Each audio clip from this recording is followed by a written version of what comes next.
വിഷയം എന്ന് പറഞ്ഞാല് 30-ാം തീയതി വൈകിട്ട് നടന്ന സംഭവമാണിത്. ലൈജു എന്ന് പറഞ്ഞൊരു സ്റ്റാഫ് അവിടെ കുക്കിങ്ങും മറ്റു കാര്യങ്ങളും ഒക്കെ ശ്രദ്ധിച്ചുകൊണ്ടിരുന്ന ഒരാളാണ്. അദ്ദേഹം ഇച്ചിരി മദ്യപിക്കുന്ന ആളാണ്. അപ്പൊ അത് അറിഞ്ഞുകൊണ്ട് അയാളെ ഈ വെക്കേഷനകത്ത് നമ്മൾ മാറ്റാനൊക്കെ ഉണ്ടെന്ന നിലയിൽ അദ്ദേഹത്തോട് സംസാരിച്ചു. അദ്ദേഹത്തിന്റെ ഭാര്യ അവിടുത്തെ ഇൻചാർജായിരുന്നു കുക്കിങ്ങിന്റെ കാര്യത്തില്. അപ്പം 30-ാം തീയതി അദ്ദേഹം രാവിലെ അവിടുന്ന് പോകേണ്ടതാണ്. എന്നാല് അദ്ദേഹത്തെ കൊണ്ടുവിട്ട പാസ്റ്റും അവരുടെ കുടുംബം മറ്റു കാര്യങ്ങളൊക്കെ പറഞ്ഞ് അദ്ദേഹത്തിന് ഇപ്പൊ താമസിക്കാൻ വീടില്ല, അവരുടെ ആരുടെ ഒരു വീട് റിപ്പയർ ചെയ്യുകയാണ്, അതുകൊണ്ട് ഒരു 10-15 ദിവസം കൂടെ ഇവിടെ താമസിക്കാൻ അനുവദിക്കുമെന്ന് പറയുമ്പോൾ താമസിക്കുക. അപ്പം ഇവന്റെ ആ ജോലിയിൽ നിന്ന് ഇവൻ ഓൾറെഡി ഔട്ടാണ്, കാര്യങ്ങളെല്ലാം പറഞ്ഞ് ബോധ്യപ്പെടുത്തിയിട്ടുള്ളതുമാണ്. പക്ഷെ ഇവന് ഈ ജോലി നഷ്ടപ്പെടുന്നോണ്ടാണോ എന്ന് എനിക്കറിയത്തില്ല.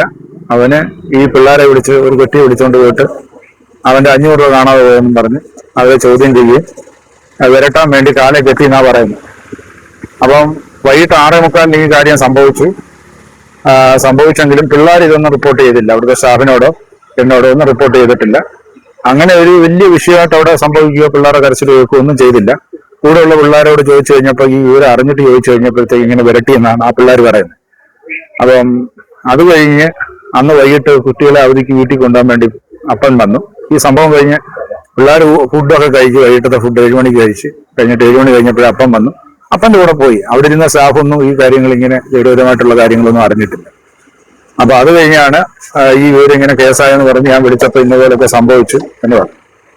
അങ്ങനെ ഞങ്ങള് ഇവിടെ സ്റ്റേഷനിൽ വന്നപ്പോഴാണ് ഇവിടുന്ന് കാര്യങ്ങളൊക്കെ ഇത്രയും മനസ്സിലാക്കി. ഇല്ല അന്നത്ര ഒന്നും ഇന്നത്തെ കാര്യങ്ങൾ നടന്നിട്ടില്ല. യഥാർത്ഥത്തിൽ കെട്ടി തൂക്കിയൊന്നുമില്ല. ഇങ്ങനെ ഇവൻ വിരട്ടി അവിടെ നിൽക്കുന്നുള്ള പിള്ളേരെല്ലാം ഉണ്ട്. അങ്ങനെ ഒരു വലിയൊരു സംഭവമായിട്ട് പിള്ളേർ പേടിക്കത്തക്ക നല്ലത്. പിള്ളേർക്കൊരു ഭയം ഉണ്ടായി, അതാണ് അപ്പനോട് റിപ്പോർട്ട് ചെയ്തത്. പിന്നെ അവര് ചോദിച്ചു കഴിഞ്ഞപ്പോഴത്തേക്ക് ഇവർ ഈ നിലയിലായി, പിന്നെ കേസ് കൊടുത്ത് ഈ നിലയിലായി എന്നുള്ളതാണ് കാര്യം. എന്താണ് സ്ഥാപനം? നമ്മുടെ സ്ഥാപനം എന്ന് പറഞ്ഞാൽ dream waters institute of theology എന്ന് പറഞ്ഞൊരു ബൈബിൾ കോളേജ് ഉണ്ട്. അവിടെ ചാരിറ്റബിൾ സൊസൈറ്റി ആയിട്ട് രജിസ്റ്റർ ചെയ്തിരിക്കുന്നതാണ് 2005. അപ്പൊ അതുപോലെ തന്നെ ഈ കുട്ടികളുടെ ഹോം, അവിടെ നമ്മൾ CWCയുടെ പെർമിഷനോടുകൂടെ കാര്യങ്ങൾ നടക്കുന്നത്. അപ്പൊ എല്ലാ കാര്യങ്ങളും നോക്കാനും കാര്യങ്ങളും ഒക്കെ ആളുണ്ട്, എല്ലാം ശ്രദ്ധിക്കുന്ന കാര്യങ്ങളാണ്. പക്ഷെ ഇങ്ങനൊരു സംഭവം ഇതിനകത്തുണ്ടായി. ആരുമില്ലാത്ത കുട്ടികളും നിവൃത്തിയില്ലാത്ത പിള്ളേരും അങ്ങനെയുള്ള കുട്ടികളെയാണ് നമ്മളവിടെ പഠിപ്പിക്കുന്നത്. ഇതുവരെ ഇങ്ങനെ ഒരു പോലീസ് സ്റ്റേഷൻ നമ്മളിപ്പം 15 വർഷമായിട്ട് ഇങ്ങനെ ഈ സ്ഥാപനം നടത്തുന്ന ഇങ്ങനൊരു പരാതിയായിട്ട് സ്റ്റേഷനിൽ വരേണ്ടതായിട്ട് വന്നിട്ടില്ല. ഇത് കുറെ ശ്രദ്ധിച്ചാണ് കാര്യങ്ങൾ നടത്തുന്നത്. ഇങ്ങനെയുള്ള റൂമുകളിലൊക്കെ സ്വാഭാവികമായിട്ട് ഓരോ പ്രശ്നങ്ങൾ ഉണ്ടാകും. നമ്മൾ ഒത്തിരി കെയർഫുൾ ആയിട്ട് ചെയ്ത് അവിടെ എല്ലാ കാര്യങ്ങളും നിരീക്ഷിക്കാൻ വേണ്ടി CCTV ഒക്കെ വെച്ചിട്ടുണ്ട്. നമ്മൾ ഓരോ സമയത്ത് അത് ക്യാമറ ആയതുകൊണ്ട് പിക്ചർ എടുത്ത് നമുക്ക് ഉടനെ എന്റെ മൊബൈലിൽ വരും. ഞാൻ ശ്രദ്ധിക്കാറുള്ള പല കാര്യങ്ങളും.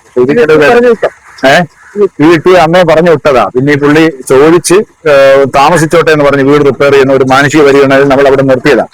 ഇദ്ദേഹത്തിന്റെ പാസ്റ്റും മറ്റുള്ളവരും കൊണ്ടുവിട്ടവരൊക്കെ റിക്വസ്റ്റ് ചെയ്തതിന്റെ അടിസ്ഥാനത്തിലാണ് നിർത്തിയത്. അത് മാത്രമല്ല ഇദ്ദേഹത്തിന്റെ വൈഫ് പ്രഗ്നന്റ് ആണ്. അപ്പൊ അങ്ങനെയൊക്കെയുള്ള ഒത്തിരി മാനുഷിക പരിഗണനകൾ ഈ കാര്യത്തിൽ ഉണ്ടായത്. നമ്മൾ ഇങ്ങനൊരു കാര്യം സംഭവിക്കും നമ്മളും പ്രതീക്ഷിക്കുന്നു. അദ്ദേഹത്തിന്റെ പേരിൽ ലൈജു. നമ്മള് ഞാൻ എന്റെ ഡയറക്ടറാണ്. എന്റെ പേര് പ്രിൻസ്. അല്ലല്ല, അവിടെ വെച്ച് തന്നെ മർദ്ദിച്ചുമില്ല, അങ്ങനെ മർദ്ദിച്ചിട്ടൊന്നുമില്ല. യഥാർത്ഥത്തിൽ ഇദ്ദേഹം ഒന്ന് വിരട്ടാൻ വേണ്ടി ഇങ്ങനെ കാണിച്ചു. ഈ ഒരു സംഭവം അങ്ങനെ ചെയ്യേണ്ട രീതി അല്ല കാര്യങ്ങൾ. ഇങ്ങനൊരു കാര്യങ്ങൾ ഉണ്ടെന്നുണ്ടെങ്കിൽ ഞങ്ങളെ റിപ്പോർട്ട് ചെയ്യാണ് അവർ സ്റ്റാഫ് ചെയ്യേണ്ട കാര്യങ്ങൾ. അതുപോലെ കുട്ടികളോ ഞങ്ങളോട് റിപ്പോർട്ട് ചെയ്തില്ല. അപ്പം പിന്നെ അത് കഴിഞ്ഞ് മാതാപിതാക്കളോട് അങ്ങ് പോയി. അപ്പൊ അതുകൊണ്ട് ഞങ്ങൾക്ക് അത് ചോദിക്കാനോ അറിയാനോ ഒന്നും ഒരു സംഭവം കിട്ടിയിട്ടില്ല.